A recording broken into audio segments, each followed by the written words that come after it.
औज़ुबिल्लाहिमिनश्शैतानिर्रजीम बिस्मिल्लाहिर्रहमानिर्रहीम अस्सलामु अलैकुम वरहमतुल्लाहि वबरकातुहू। मोअज़्ज़िज़ हाज़िरीन इकराम, बुज़ुर्गान क़ौम और मिल्लत, गयूर नौजवान साथियों, मेरी इज़्ज़तदार माँ और बहनों, शहनशीन पर तशरीफ़ फरमा सदर all India Muslim personal law board व सदर जलसा हज़रत मौलाना खालिद सैफुल्लाह रहमानी साहब,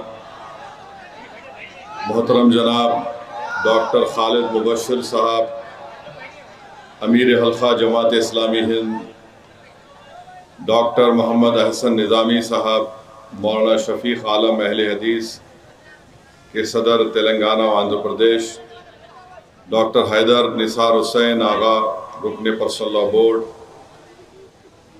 मौलाना नईम मज़हरी साहब, मौलाना गयास अहमद रशादी साहब, मुफ्ती ज़ुबैर अहमद ख़ासमी साहब, मुफ्ती मोहम्मद उमर आबिदीन ख़ासमी साहब, सेक्रेटरी ऑल इंडिया मिली कौंसिल डॉक्टर मतीनुद्दीन साहब, TRS के क़ायद जनाब सोहेल साहब, प्रोग्राम के कन्वीनर मौलाना मोहम्मद फसीउद्दीन ख़ासमी साहब, जनाब अब्दुल जलील खान साहब,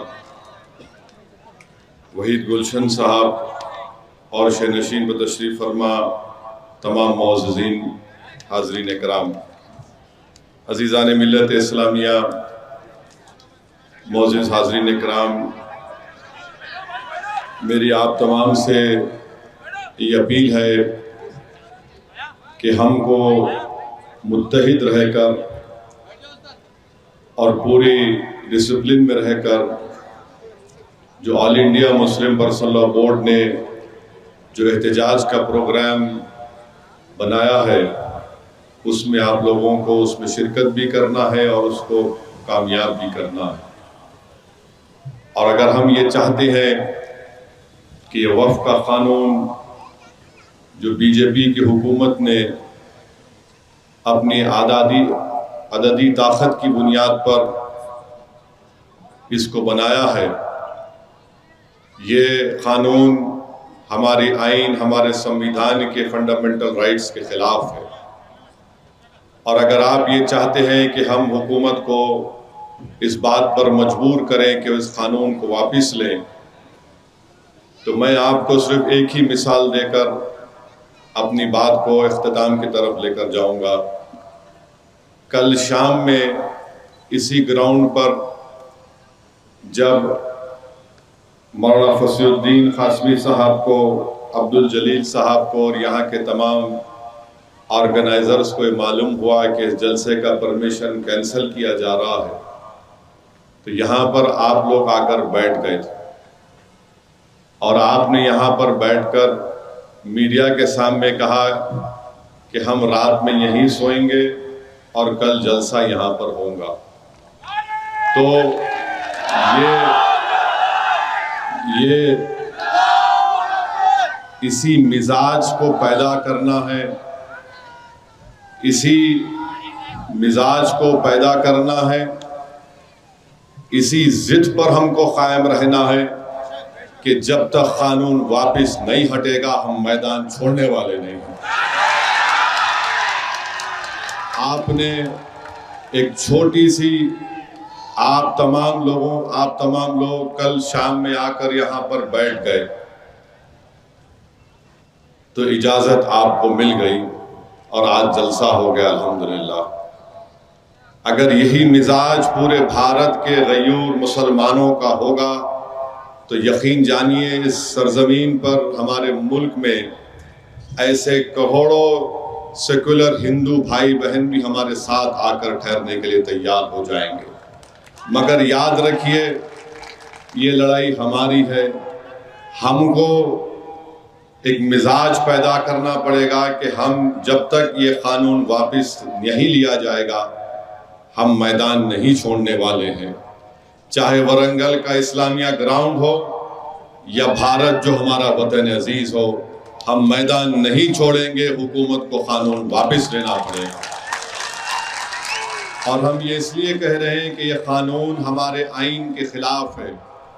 हमारे ये जलसे जो all India Muslim personal law board की तरफ से मुनक्कद किए जा रहे हैं, ये किसी समुदाय या किसी मज़हब के खिलाफ नहीं है। हम तो हमारे हिंदू भाइयों को, हमारे बैकवर्ड क्लास के भाई बहनों को, दलित भाइयों को, आदिवासी भाई बहनों को, ईसाइयों को, सिख भाइयों को, बौद्ध धर्म के मानने वालों को, जैन धर्म के मानने वालों को, ईसाईज़म जो ईसाई हैं उनको ये पैगाम दे रहे हैं कि ये जो कानून मुसलमानों के खिलाफ बनाया गया है, ये कानून हमसे वो चीज़ें हमसे छीन लेता है जो हिंदू धर्म के एंडोमेंट बोर्ड को हासिल है। ये जो वक्फ का तरमीमी कानून बनाया गया, जो सिख धर्म के मानने वालों को जो सहूलतें हैं, जो उनके इख्तियारात है, वो भारत के मुसलमानों को नहीं मिल रही है। हम उनको बता रहे हैं कि हम यही चाहते हैं कि जब आपके लिए कोई चीज़ अच्छी है, जब हिंदू एंडोमेंट बोर्ड के लिए अगर ये चीज़ अच्छी है कि वहाँ पर कोई गैर हिंदू मेंबर नहीं बन सकता, जब सिख गुरुद्वारा प्रबंधक कमेटी में कानून है कि कोई गैर सिख मेंबर नहीं बन सकता, जब आंध्र प्रदेश में तिरुपति देवस्थानम का कानून यह है कि उसके बोर्ड का मेंबर कोई गैर हिंदू नहीं बन सकता, तो हम यही कहना चाह रहे हैं कि हमारे वक्फ बोर्ड में भी कोई गैर मुस्लिम मेंबर कैसे बन सकता है। जब आपके पास लिमिटेशन का कानून अप्लाई नहीं होता, लागू नहीं होता, अगर कोई हिंदू धर्म की मंदिर की जायदाद पर काबिज है तो वो उसको काबिज करार दिया जाता है। अगर कोई गुरुद्वारा प्रबंधक कमेटी की जायदाद पर कोई लैंड ग्रैबर बैठा है तो उसको लैंड ग्रैबर रहता है वो। मगर यहाँ पर बीजेपी की हुकूमत ने कह दिया कि जो वक्फ की ज़मीन जिसका मालिक अल्लाह है, अगर कोई नाजायज काबिज है 12 साल से, तो लिमिटेशन के कानून के तहत वो मालिक बन जाएगा। ये हमारे देश को समझने की जरूरत है। अगर आपके लिए कोई चीज अच्छी है तो हमारे लिए बुरी कैसी हो गई बताओ आप। तो इसीलिए हम हमारे दीगर तमाम अपनाए वतन से अपील कर रहे हैं, ये जो कानून बनाया गया है ये मुसलमानों के हक में नहीं बनाया गया है। ये मुसलमानों की वक्फ की जायदादों को छीनने के लिए बनाया गया है। ये मुसलमानों की मस्जिदों को, दरगाहों को, खानखाहों को, इमाम बाड़ों को, कब्रस्तानों को, ईदगाह को छीनने के लिए कानून बनाया गया। इससे वक्फ बोर्ड का कोई फायदा नहीं है। और बीजेपी ये झूठ बोलती है कि हमने मुसलमानों के फायदे के लिए कानून बनाया। हरगिज नहीं बनाया तुमने मुसलमानों के फायदे के लिए। जितने मुसलमानों के जिम्मेदार ऑर्गेनाइजेशंस थे पूरे भारत के, जो हमारी पार्लियामेंट की कमेटी के सामने आए, उन तमाम ने इस बिल को रिजेक्ट किया, मुस्तरद किया। और जो बीजेपी के इशारों पर नाचने वाले हैं, जो जमीर फरोश हैं, जो डरते हैं मोदी से और अल्लाह से नहीं डरते, वो इस कानून की ताईद में है और हम इन लोगों को भी मुस्तरद करते हैं। अब बीजेपी ये कहती है कि हाँ मुसलमान इस ये देश उनके लिए मादर वतन है, मगर ये देश उनके लिए मुबारक नहीं है, होली लैंड नहीं है। तो हम उन लोगों से कहना चाह रहे हैं कि आप वरंगल के किले में आओ, यहाँ पर खुश महल है और कुंडा मस्जिद है जो 1330 की बनाई गई है। 1330 से उस कुंडा मस्जिद में अल्लाह अकबर की सदाएं दी जा रही हैं। हम इस सरजमीन पर सजदा कर रहे हैं, अल्लाह की इबादत कर रहे हैं। तो बताओ, जब 100 साल से हम इस जमीन को अपनी मुबारक जमीन मानकर सजदा कर रहे हैं, इबादत कर रहे हैं, तो आपको क्या इख्तियार दिया जाता है कि आप ऐसा कहें कि ये होली लैंड नहीं है? क्या तुम डिसाइड करोगे होली लैंड नहीं है ये? अरे सावरकर की थियरी को हम रिजेक्ट करते हैं। सावरकर जो भी लिखे वो तासुब की बुनियाद पर लिखे थे। आरएसएस जो कुछ कहती है वो तासुब की बुनियाद पर कहती है। आरएसएस की जो किताबें हैं, आरएसएस के सरसंचालक के जो बयानात है, वो भारत के संविधान के खिलाफ है और हमेशा रहेंगे। मस्जिदें हैं, तारीख है हमारी, और आप कहते हैं कि मादरे वतन के हैं मगर होली लैंड नहीं। तो मेरे अजीज दोस्तों और बुजुर्गों, ना हमको झुकना है, ना हमको डरना है, बल्कि पुरअमन तरीके से हमको अपने इस एहतजाज को जारी रखना है। जब तक कानून वापस नहीं लिया जाएगा, भारत के 20 करोड़ मुसलमान एहतजाज करेंगे, पुरअमन एहतजाज करेंगे।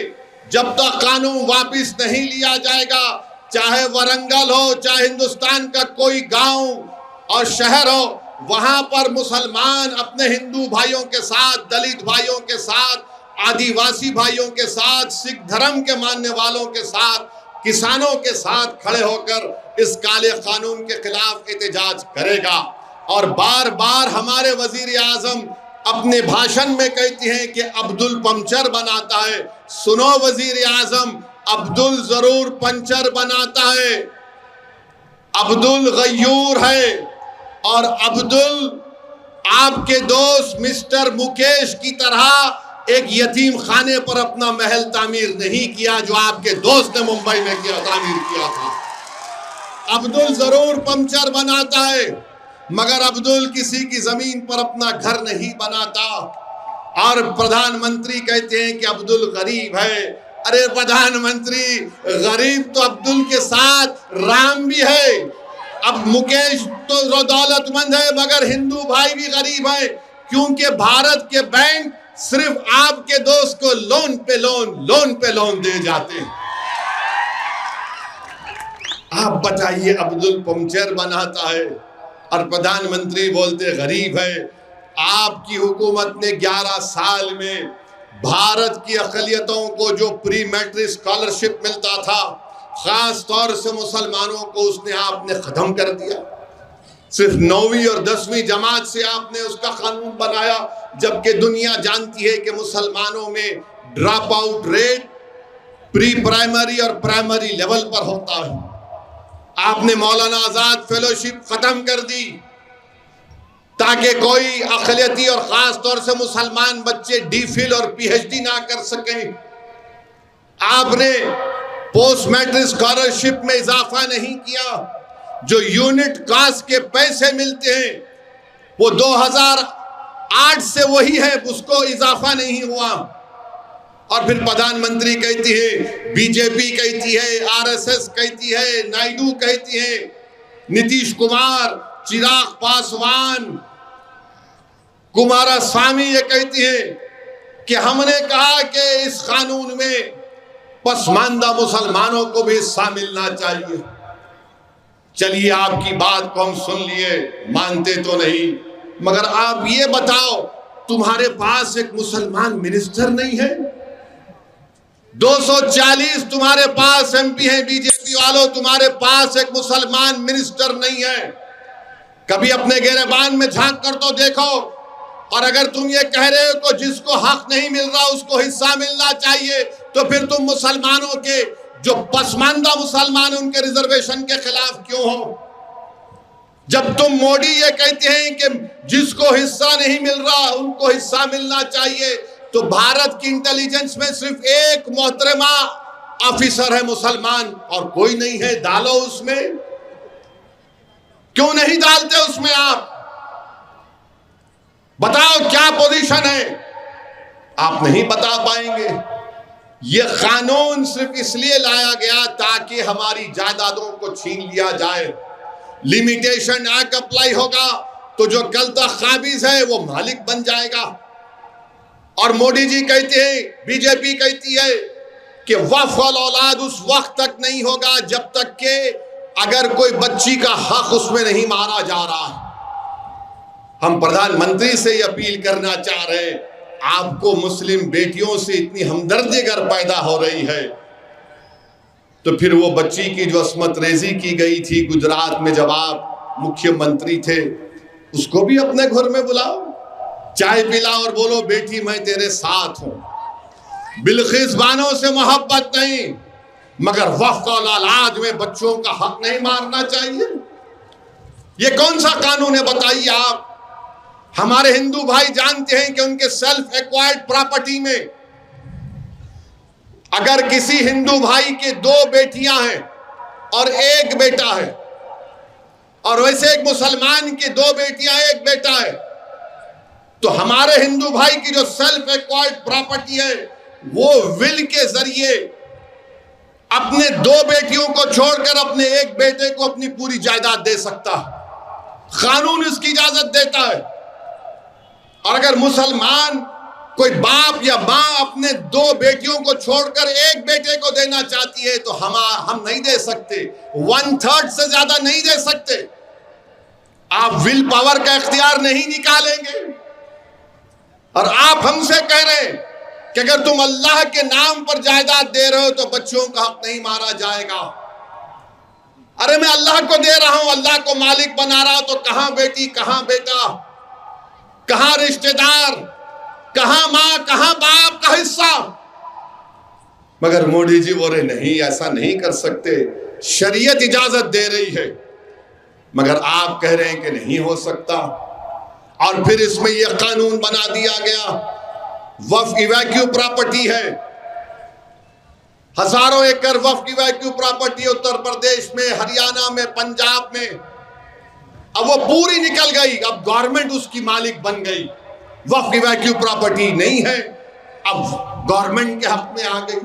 अब जो गवर्नमेंट के हाथ में आ गई तो कल गवर्नमेंट बोलेगी नहीं, यहां पर आप नमाज नहीं पढ़ सकते, ये गवर्नमेंट की प्रॉपर्टी है।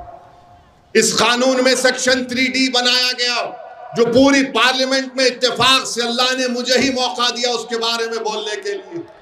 और क्या है कानून? वो कानून ये है कि अगर कोई आसार कदीमा के तहत प्रोटेक्टेड और एंशिएंट मॉन्यूमेंट है तो वक्फ नहीं होगा, उसका मालिक ASI होगा, आसार कदीमा होगा। कैसे होगा बताइए आप? आसार कदीमा पहले आया या फिर यहां पर वरंगल की कोंडा मस्जिद पहली आई? बताओ आप। कोंडा मस्जिद पहली आई थी ना, मक्का मस्जिद पहली आई। आसार कदीमा तो अंग्रेजों के जमाने बनाया गया। तो मोदी जी बोले नहीं, वक्फ नहीं होगा, आसार कदीमा उसका मालिक होगा। क्यों करना चाहते हैं? ताकि ज्ञानवापी और काशी की मस्जिदों को जब ASI के हवाले कर दिया जाएगा तो फिर खत्म हो गया किस्सा। वो ASI वाले बोलेंगे कि नहीं, अब आपकी नमाज पढ़ने से हो सकता मस्जिद में कुछ हो रहा, या तो आप सूरज के तुलू और गुरूब के दरमियान में ज़ोहर और मगरिब की नमाज, ज़ोहर और असर पढ़ लो, या फिर जुमे की एक नमाज पढ़ लो, या नहीं आता बंद कर देंगे।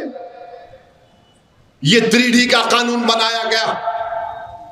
2C का कानून बना दिए, सेक्शन 2C के जितने भी ट्रस्ट इस कानून से पहले और बाद में थे, मोदी जी ने खामखा हमारे बोरी मुसलमानों के कंधे पे रखकर तोप चला दी और कहा कि बोरी मुसलमानों के लिए, जबकि आपने ऐसा कानून बनाया कि बोरी मुसलमान तो बोल रहे थे कि हमको मत रखो इस कानून में, क्योंकि उन शिया का एक हिस्सा है, उनके पास दाइल मुतलक का एक कंसेप्ट है, उसके खिलाफ जाता है कानून ये।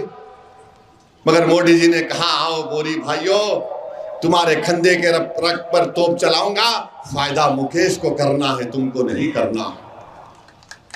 हम लोग क्या बोलते हैं कि मामू की दुकान पे नाना की फातिहा हो गई।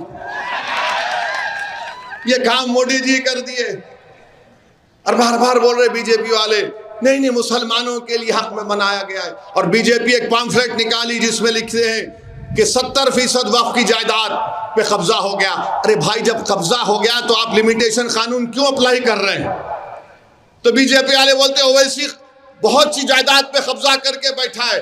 अरे भाई साहब, कहां है बताओ, मैं भी देखना चाह रहा हूं। कहां है बताओ, जहां किधर है, कौन सी जायदाद है? अगर कब्जा करके बैठा तो तुम मेरे को मालिक क्यों बना रहे? फिर मेरे भाई, ये कानून आपकी मस्जिदों को छीनने के लिए बनाया गया है, याद रखो। पार्लियामेंट के सामने मस्जिद है जिसके इमाम मोहिबुल्लाह, मौलाना मोहिबुल्लाह हैं, जो रामपुर के MP हैं। बीजेपी कहती है कि वो मस्जिद गवर्नमेंट की प्रॉपर्टी है, वक्फ की नहीं है। अगर ये कानून रहेगा तो कल उस मस्जिद पर पोस्टर लग जाएगा कि ये गवर्नमेंट की प्रॉपर्टी है, वक्फ की नहीं है। मुहिबुल्लाह तुम नमाज नहीं पढ़ा सकते। मैं मिसाल देकर आपको बता रहा हूं, वक्फ बाय यूजर नहीं रहेगा। वक्फ बाय यूजर कैसे नहीं रहेगा? हम हमारे हिंदू भाइयों से मैं कह रहा हूं, बीएन मुखर्जी जो एक हाई कोर्ट के जज थे, जिन्होंने हिंदू धर्म के बारे में जो किताब लिखी, उसमें लिखा जिसको अगर कोर्ट में कोई हिंदू धर्म का मुकदमा गया तो बीएन मुखर्जी की किताब का हवाला दिया जाता है। और बीएन मुखर्जी ने लिखा कि अगर कोई चीज इस्तेमाल होती है तो वो मंदिर की जायदाद बन जाती है, कोई चीज इस्तेमाल होती है तो मूर्ति की जायदाद बन जाती है। तो जब वहां पर जायदाद बन जाती है तो यहां पर क्यों नहीं बन सकती? वक्फ बाय यूजर, जिसको राम मंदिर, बाबरी मस्जिद के केस में सुप्रीम कोर्ट ने अपील किया, मगर मोदी कहते हैं वक्फ बाय यूजर निकाल दो। और कहते हैं कि अगर गवर्नमेंट की प्रॉपर्टी होगी और अगर कोई डिस्प्यूट होगा तो वक्फ बाय यूजर नहीं होगा। झगड़ा अगर वक्फ बोर्ड और गवर्नमेंट में होगा तो कलेक्टर के ऊपर एक ऑफिसर डिसाइड करेगा। अब 6 महीने के अंदर सेंट्रल वक्फ पोर्टल के ऊपर तमाम वक्फ जायदादों को रजिस्टर करना है। जब आप रजिस्टर करेंगे तो वरंगल का कोई एक संघ परिवार का शख्स जाकर कलेक्टर से कहेगा इसको रजिस्टर नहीं कर सकते आप, क्योंकि ये मुसलमानों की नहीं है। तो कलेक्टर इंक्वायरी ऑर्डर करेगा, इंक्वायरी ऑर्डर करते ही वो वक्फ नहीं रहेगी। कलेक्टर इंक्वायरी ऑर्डर करके सो जाएगा, रिटायर हो जाएगा, इंक्वायरी कंप्लीट नहीं होगी, हम अपनी वक्फ की जायदाद को खो देंगे।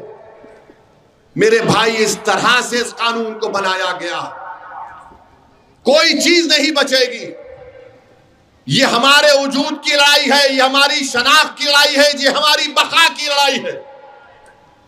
अगर आज आप जरा सी भी काहली करेंगे तो याद रखिए आने वाली नस्ल हमको कभी माफ नहीं करेगी।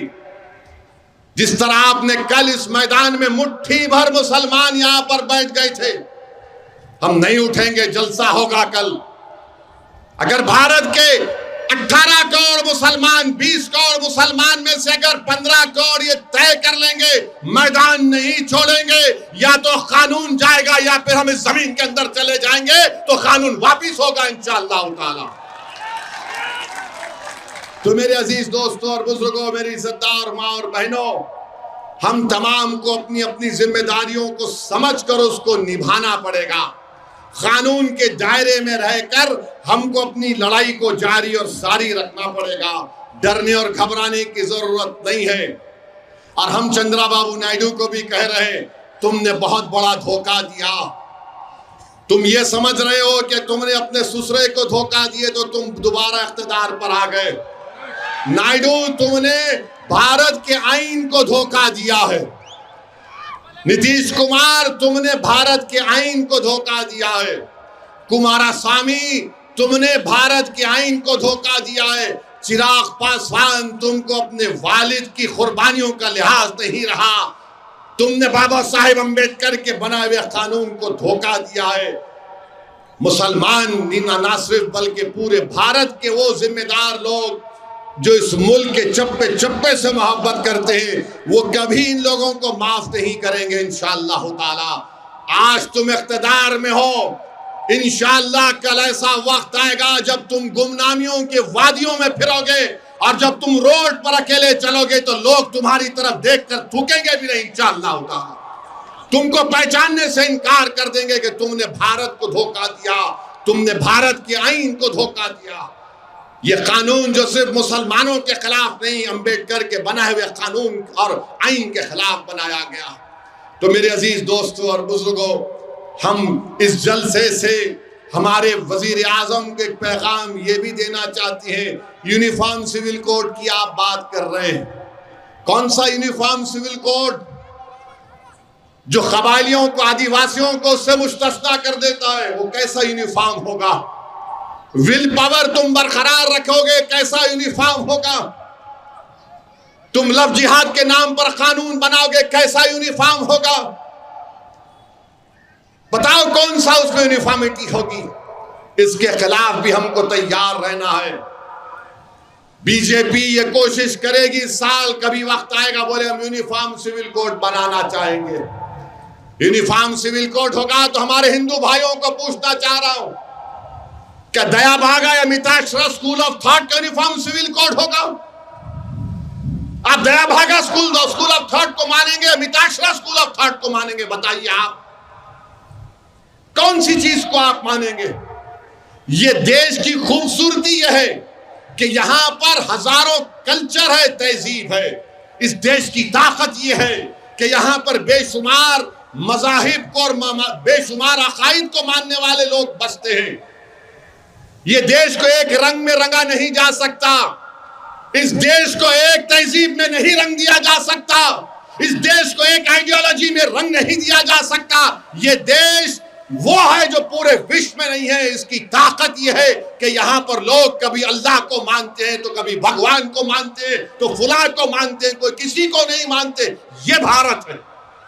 भारत ये है जो आरएसएस भारत बनाना चाहती, वो भारत नहीं रहेगा। भारत की खूबसूरती और ताकत अलग है, इसको इनको समझने की जरूरत है। और मैं हमारे महाराष्ट्र की हुकूमत से ये मुतालबा करता हूं कि एक मोहतरमा है, पूना में कानून की डिग्री हासिल कर रहे हैं और रसूलुल्लाह सल्लल्लाहु अलैहि वसल्लम के शान में अनाप शनाप बक रहे हैं। और बाद में जो वारिस पठान और दीगर लोगों ने कंप्लेन किया तो उन्होंने कहा कि नहीं, मुझे पड़ोसी मुल्क से, पाकिस्तान से किसी ने मुझे गाली दी तो मैंने वीडियो बना दिया। अरे मोहम्मद सल्लल्लाहु अलैहि वसल्लम रहमतुल लिल आलमीन है, पूरे आलम के लिए रहमत है। और हम महाराष्ट्र की हुकूमत से मुतालबा करते उन पर कानूनी कार्रवाई होना चाहिए, BNSS के तहत गिरफ्तार होना चाहिए, ये उनकी जिम्मेदारी है। और तीसरी बात यह है कि एक मध्य प्रदेश के मिनिस्टर हैं, उन्होंने एक भारत की एक खातून ऑफिसर के खिलाफ अनाप शनाप बक दिए कि उनको हमने वहां पर भिजा दिया। ये कौन सा चीज है ये? और मध्य प्रदेश की बीजेपी हुकूमत उस मिनिस्टर को गिरफ्तार क्यों नहीं करती? हाई कोर्ट ने FIR दर्ज किया, गिरफ्तार नहीं किए। और वही एक अली खान महमूदाबाद प्रोफेसर ने कुछ गलत बात नहीं की तो हरियाणा की पुलिस प्रोफेसर अली खान महमूदाबाद को गिरफ्तार कर लिए। अरे तुम्हारा मिनिस्टर अनाप शनाप गंदी बात कर गया, भारत की एक खातून ऑफिसर के खिलाफ फौज में उसने बहादुरी से काम अंजाम दे रही, उसको नहीं हटाते, उसको गिरफ्तार नहीं करते, मगर गिरफ्तार आप अली खान महमूदाबाद को कर लेते। ये कौन सा इंसाफ है आप बताइए? तो बहरहाल मेरे अजीज दोस्तों और बुजुर्गों, हमको मुत्तहिद रहना है। और मैं जो कुछ भी यहां कह रहा हूं, अब कल तक कोई और ये संघ परिवार के लोग मुझे गाली देते थे, अब पड़ोसी मुल्क के पाकिस्तानी लोग मुझे अपने मुल्क का दूल्हा भाई बना लिए। मगर हम उनको भी ये पैगाम दे रहे हैं, ये हमारे घर की बात कर रहे हैं, तुम्हारी बात नहीं कर रहे हैं। ये हमारी देश की बात है। हमको जमहूरियत इस बात का इख्तियार देती है कि अगर कोई हुकूमत हमारे आइन के खिलाफ कानून बनाती है तो हम उसके खिलाफ एहतजाज कर रहे हैं। जहां तक भारत की सालिमियत का मसला है, उस पर हम सब मुत्तहिद हैं। अगर आज हम भारत की सालिमियत और पाकिस्तान के दहशतगर्दी के खिलाफ खड़े हैं तो किसी मोदी अमित शाह के लिए नहीं, भारत के लिए खड़े हैं। हम शख्सियतों के लिए नहीं खड़े, इस देश के लिए खड़े हैं। पहले भी खड़े थे, आज भी खड़े और कल भी खड़े रहेंगे, क्योंकि इस देश की आजादी में सबसे पहले अगर किसी ने अपना खून बहाया तो हमारे गय्यूर उलमा इकराम ने बहाया था। अंग्रेजों के खिलाफ अगर किसी ने जिहाद का फतवा दिया तो हमारे उलमा इकराम ने दिया। और आज वही उलमा इकराम आपसे अपील कर रहे हैं कि कानून काला कानून है, मुत्तहिदा तौर पर हमको इस कानून के खिलाफ खड़े होना है और पुरअमन तरीके से एहतजाज में हिस्सा लेना है। हम अल्लाह से भी दुआ करते रहे कि अल्लाह सुब्हानहू तआला हमारी इन कोशिशों को अल्लाह कामयाब कर दे, अल्लाह हमारी इन कुर्बानियों को कबूल फरमाए। क्योंकि याद रखो, वफ़ का मालिक अल्लाह है और मस्जिद अल्लाह का घर है। हम अल्लाह की मखलूक हैं, जमीन और आसमान का खालिक अल्लाह है। जिस चीज का मालिक रब्बे कायनात है, जिस मस्जिद को हम अल्लाह का घर बोलते हैं, अगर हम उसकी हिफाजत के लिए नहीं खड़े होंगे तो तुम में क्या गीरत बाकी रहेगी? तुम तो फिर एक चलती फिरती लाश बन जाओगे। जिंदगी का अगर सबूत देना है, मिली गीरत का अगर सबूत देना है, अगर इस आइन को, संविधान को बचाना है, भारत को मजबूत करना है, भारत को विकसित भारत बनाना है, तो यहां पर कोई ऐसा कानून, कोई हुकूमत नहीं बना सकती जो किसी के मजहब के खिलाफ जाता, जो किसी भारत के आइन के फंडामेंटल राइट्स के खिलाफ जाता। तो हम पहले भी कह चुके हैं, आज भी कह रहे हैं, इस काले कानून को मुस्तरद करते हैं। क्या आप इस काले कानून को मुस्तरद करते हैं? क्या आप वक्फ के इस बिल को रिजेक्ट करते हैं? अगर रिजेक्ट करते हैं तो अपना सेल फोन खोल के लाइट की बत्ती जलाइए, ताकि बीजेपी आरएसएस के दिमाग की बत्ती जले। जलाइए सेल फोन, पूरे वरंगल में देखो